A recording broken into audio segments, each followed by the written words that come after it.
क्या आपके साथ कभी ऐसा हुआ है कि आप बिल्कुल ठीक बैठे हैं और अचानक आपका शरीर आपका साथ छोड़ दे? अचानक ऐसा लगे कि आपके पास आखिरी कुछ मिनट बचे हैं बस।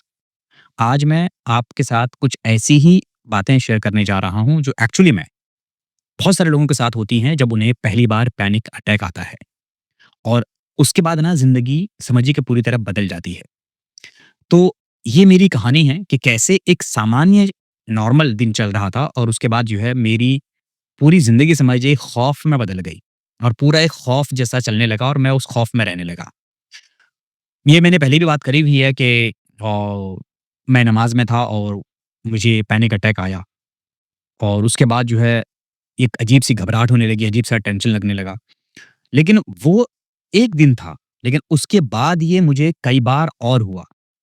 तब तक मैं श्योर नहीं था कि मुझे एंग्ज़ायटी ही है, पैनिक अटैक ही है या हार्ट से रिलेटेड कोई समस्या है। अब ये पैनिक अटैक ना इतनी डरावनी होती है कि ऐसा आपको लग रहा होता है कि शायद ये हार्ट अटैक है क्योंकि इसके सिम्पटम्स और हार्ट अटैक के सिम्पटम्स बहुत हद तक एक जैसे ही होते हैं। तो अचानक मुझे ऐसा लगने लगा कि शायद ये हार्ट अटैक है। मैं उस दिन तो किसी तरीके से डॉक्टर के पास गया और उन्होंने मुझे मेडिसिन्स दी और मैं उस दिन कुछ नहीं हुआ, नॉर्मल हो गया। लेकिन फिर सेम यही चीज़ें नेक्स्ट वीक या फिर उससे 15 दिन बाद मुझे ऐसा हुआ। उस दिन मुझे ये काफ़ी लंबे समय तक रहा। मतलब मैंने मेडिसिन्स ले ली, उसके बाद भी ये मेरे साथ चलता रहा। रात का ही टाइम था, सेम वही टाइम के आस-पास और फिर मुझे एहसास हुआ कि ये डेफ़िनिटली कुछ ना कुछ समस्या है। एक तरफ माइंड कह रहा था, हार्ट से रिलेटेड कोई इश्यूज़ हैं, एक तरफ माइंड कह रहा था, नहीं, हार्ट का रिले इश्यूज़ नहीं हो सकता, शायद कुछ ऐसी कोई चीज़ होगी, गैस बन रहा होगा, कुछ और होगा। लेकिन उसके बाद जो कुछ हुआ ना, वो शायद मैं आपको क्लियरली ऐसे बोलूँगा ना, तो आप शायद समझ नहीं पाएँगे। अगर आप एंग्ज़ायटी में हैं या आपको पैनिक अटैक आते हैं, तो आप उसको फ़ील कर सकते हैं। आप समझ सकते हैं कि हाँ, क्या हो रहा होगा। क्योंकि आपके हाथ-पैरों पे पसीना आने लगता है, आपको घबराहट होने लगती है। ऐसा लगता है जैसे कि बस आपके पास कुछ आखिरी पल बचे हुए हैं और आपके साथ आज ही कुछ ना कुछ हो जाएगा और शायद आपका आखिरी दिन है। अजीब-अजीब तरीके के थॉट्स चलते हैं और आपका माइंड ना बहुत ही अजीब-सा हो जाता है। तो दिमाग में ना एक बात आया कि अगर मान लो आखिरी दिन हुआ तो आपको ऐसा लगेगा कि यार पता नहीं पूरी ज़िंदगी बची है, अभी ऐज ही क्या है, उस ऐज में आप चले जाओगे। तो आपको अपने आस-पास लोगों का ख़्याल आने लगेगा, फैमिलीज़ का ख़्याल, अगर आप पर कोई डिपेंडेंट है तो उसका ख़्याल, आपकी रिस्पॉन्सिबिलिटी, हर चीज़ के बारे में आपको अजीब-अजीब ख़्याल आने लगते हैं। मेरे अंदर इस तरह के ख़्याल आने लगे थे कि मैं अपने यूज़र नेम और पासवर्ड्स वग़ैरह ना अपने फैमिली के साथ शेयर कर दूँ, उनको बता दूँ कि भई मेरे मोबाइल का पैटर्न ये है, मेरे मोबाइल के कोड ये हैं या मेरी ईमेल आईडी का पासवर्ड ये है। ये सारी चीज़ें मुझे लग रहा था कि मैं उनके साथ शेयर कर दूँ। ताकि उनको पता रहे कि अगर अचानक से कुछ हो गया इस बंदे का तो उनके पास ये सब कुछ डेटा रहे। बैंक अकाउंट वगैरह की डिटेल शेयर कर दूँ। मतलब अजीब-अजीब तरीके की चीज़ें माइंड में आपके चलती हैं। फाइनली जो है एक दिन क्या हुआ कि ये सब नॉर्मल चल रहा था और एक दिन मुझे दोपहर के टाइम पे वापस से फिर पैनिक अटैक आया। उस दिन एक अलग ही लेवल का था। मैं सीधे इमरजेंसी की तरफ गया।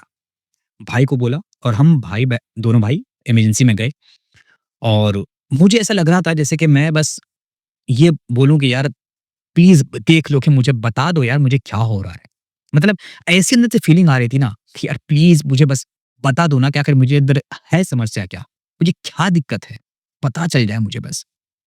तो हॉस्पिटल पहुँचा तो उन्होंने ईसीजी किया उसके बाद जो है शायद बीपी वगैरह भी चेक किया था उन्होंने और फिर वो आप डॉक्टर्स आपस में बात करने लगे। उन्होंने मुझे एक फिर दवाई दी और उनमें से किसी ने आके बोला उन्होंने मतलब उनके आप बोलने का अंदाज़ ये था कि कुछ नहीं पैनिक अटैक है। उस पल एक चीज़ समझ में नहीं आती है जब डॉक्टर आपको ये कहता है ना आके कि पैनिक अटैक है, तो आपको ऐसा लग रहा होता है कि यार ऐसा कैसे हो सकता है? बॉडी आपकी सारे सिम्पटम्स दे रही है जो हार्ट अटैक से रिलेटेड है और मशीनें आपकी कह रही होती हैं कि यार आप फिट हो। आपको लग रहा होता है कि डॉक्टर शायद गलत हैं। लेकिन यहाँ से ना आपको समझना पड़ेगा कि एंग्ज़ायटी की समझ आपको डेवलप करनी पड़ती है। क्योंकि ये फेज़ सिर्फ़ एक बार नहीं आएगा अगर आपने छोड़ दिया इसको तो। ये बार-बार आता है और ये आता ही रहता है अगर आपने इसको सही मायनों में नहीं ट्रीट किया या छोड़ दिया। क्योंकि मैं ये करके देख चुका हूँ भाई, इसलिए बोल रहा हूँ। एक्सपीरियंस है और उस एक्सपीरियंस के बेसिस पे आपके साथ बता रहा हूँ। तो प्लीज़ अगर आपके साथ ऐसा होता है तो इसको हल्के में मत लीजिए। अपनी लाइफ़ के बहुत ही प्रीशियस टाइम, बहुत जो कीमती समय आप यूँ ही बर्बाद कर रहे हैं। तो देखिए, सबसे पहली चीज़ क्या है ना कि आपको ये समझना पड़ेगा कि एक्चुअली में जो मेंटल हेल्थ है वो बहुत ज़रूरी है। अगर आपके साथ ऐसा हो रहा है, तो जान लीजिए कि आप पागल नहीं हैं और ना ही ऐसा है कि कोई ये जानलेवा बीमारी है। बस ज़रूरत ये है कि आप एक मुश्किल दौर से गुज़र रहे हैं और आपको उसे पहचानना है। तो अगर आप इस दौर से गुज़र रहे हैं ना, तो तुरंत आपको मदद लेना चाहिए। किसी प्रोफ़ेशनल काउंसलर से आपको बात करना चाहिए या फिर अगर कोई ऐसा व्यक्ति है जो इस फ़ेज़ से निकल चुका है, उसकी आप हेल्प लेना चाहो तो उससे आप हेल्प ले सकते हो। अगर आप मेरी कुछ हेल्प लेना चाहो, तो आप मेरी हेल्प ले सकते हो, मैं हमेशा उसके लिए तैयार रहता हूँ। याद रखिए कि पैनिक अटैक आपको डरा सकता है, लेकिन ये आपको मार नहीं सकता। आप इससे कहीं ज़्यादा मज़बूत हैं, लेकिन ज़रूरत मालूम है क्या है? ज़रूरत है कि आपको इसे पहचानना पड़ेगा।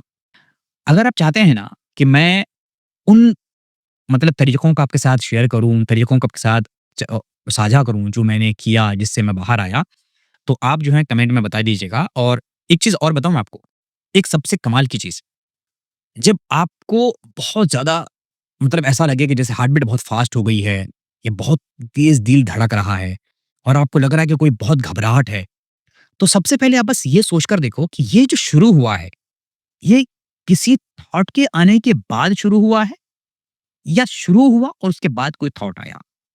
एक बार आप इसको एनालाइज़ करके देखना और फिर आप ये देखना कि ये जो पीरियड्स हैं, ये सोचने से घबराहट बढ़ रही है या सोचने से घबराहट कम हो रही है? क्योंकि अगर आप इसको डिफरेंशिएट करना चाहें ना, तो देखिए मैं कोई डॉक्टर नहीं हूँ, लेकिन एक जो अपना एक्सपीरियंस है, उस एक्सपीरियंस के बेस पे जो मेरी नॉलेज है, उस नॉलेज के बेस पे बता रहा हूँ कि हार्ट अटैक में और पैनिक अटैक में एक बेसिक डिफरेंस ये होता है कि हार्ट अटैक में जब आप सोचते हैं और नहीं सोचते हैं, उससे हार्ट अटैक के पेन में कोई फ़र्क नहीं पड़ने वाला। लेकिन घबराहट में कोई फ़र्क नहीं पड़ने वाला। लेकिन जब पैनिक अटैक होता है ना, उस समय जब आप सोचेंगे तो ये और ज़्यादा होगा और अगर आपका माइंड कहीं डाइवर्ट हो गया, तो वो धीरे-धीरे कम हो जाता है। ये बेसिकली एक बेसिक डिफरेंस है जो मुझे समझ में आता है। और अगर पैनिक अटैक आता है, तो पैनिक अटैक में आपको ये सावधानी रखनी ज़रूरी होती है कि आपको कुछ ग्राउंडिंग टेक्निक सीख लेनी चाहिए, जिससे आप उसकी हेल्प ले पाएँ और थोड़ी बहुत आपको एक्सरसाइज़ शुरू कर देनी चाहिए। लेकिन बहुत ज़्यादा एक्सरसाइज़ बिल्कुल नहीं करनी चाहिए और अपने आप को एक बार पूरा फिज़िकल चेकअप ज़रूर करवा लेना चाहिए। और इसके अलावा अगर आपको कोई और बात लग रही है जिसको आप चाहते हैं कि मैं आपके साथ शेयर करूँ, तो आप मुझसे कनेक्ट कर सकते हैं। और बाकी आने वाली वीडियोज़ में हम धीरे-धीरे इसके बारे में बात करेंगे कि मैं कैसे बाहर आया, मैंने क्या मेडिसिन्स ली और मैं किस तरीके से इनसे निकला, क्या टेक्निक्स मैंने अपनाई। तो आप चैनल को सब्सक्राइब करके रख लीजिए क्योंकि आगे आने वाली वीडियोज़ में हम इसी तरह की बातें आगे भी करेंगे। मिलते हैं अगली वीडियो में। Thank you so much.